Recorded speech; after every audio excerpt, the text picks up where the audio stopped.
নমস্কার বন্ধুরা, ঘটিবাটি রসোই ঘরে আপনাদের সবাইকে স্বাগত। আজকে আমি বানাবো পনির ভাপা। এই যে পনির, এই পনিরটাকে এই যে পিস পিস করে কেটে নিচ্ছি। পনিরটাকে দিয়ে পনির ভাপা বানাবো। দেখুন কিভাবে করছি, দেখুন আমি কিভাবে করছি। এই যে পনির ভাপা করতে পনিরটাকে এই যে পিস পিস করে কেটে নিয়েছি, অল্প কয়েক টুকরো নিয়েছি। আর লাগবে এখানে সর্ষে, পোস্ত, কাঁচা লঙ্কা বাটা।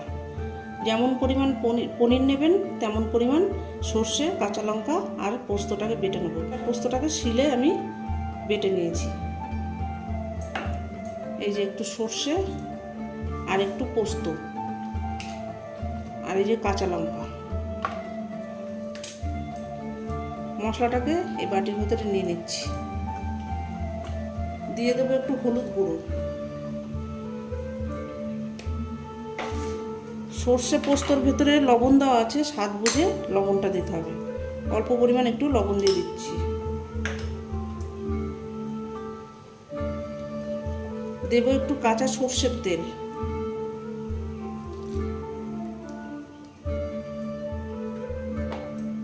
এবার এটাকে খুব ভালো করে মাখিয়ে নেব।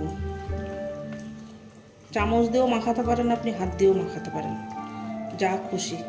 এবার পনিরের টুকরোটাকে এর সঙ্গে ভালো করে মাখাবো।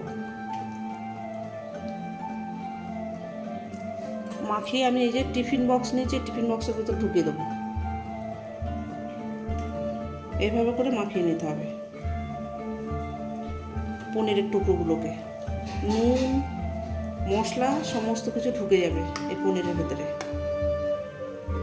এবার এই যে পনিরটাকে মাখিয়ে টিফিন বক্সের ভেতরে দিয়ে দিয়েছি। এবার পনিরের এই মশলা ধোয়া জলটাকে এর ভেতরে দিয়ে দিচ্ছি। দেব কয়েকটা কাঁচা লঙ্কা।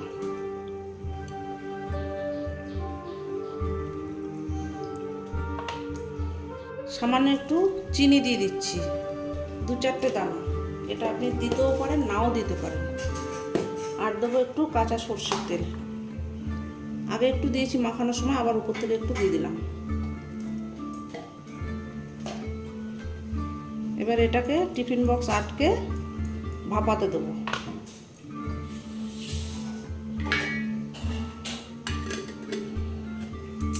ডেকচিতে জল দিয়ে দিয়েছি আর এই যে পনিরটাকে ভাপাতে দিয়েছি। এবার একটা ঢাকনা দিয়ে দেবো। 10 মিনিট ভাপানোর পরে আমি আসবো। এই যে বন্ধুরা দেখুন, পনিরটা এই যে ভাপানো হচ্ছে। এই যে দেখুন ফুটছে, দেখুন কীরকম। আবার একটু ঢাকা দিয়ে দেবো। একটু পরে আমি ঠান্ডা করে নিয়ে তারপরে আসবো। এই যে বন্ধুরা দেখুন, আমার পনির ভাপা রেডি হয়ে গেছে। সার্ভ করে দিয়েছি। দেখুন কি দারুণ দেখতে হয়েছে, খেতেও এটা দারুণ হয়েছে। এইভাবে আপনারা বানাবেন পনির ভাপা, অপূর্ব সুন্দর হয়েছে। দেখুন গরম গরম ভাতের সাথে একদম জমে যাবে। এভাবে আপনারা বানাবেন, বানিয়ে করে খেয়ে আমাকে কমেন্ট করবেন। ভিডিওটি যদি ভালো লাগে আমার চ্যানেলটির সঙ্গে থাকবেন, সাবস্ক্রাইব করবেন, লাইক করবেন, প্রচুর প্রচুর শেয়ার করবেন। নেক্সট ভিডিও আসার অপেক্ষায় থাকবেন। ততক্ষণ আপনারা সবাই সুস্থ থাকুন, ভালো থাকুন, সাবধানে থাকুন। ধন্যবাদ।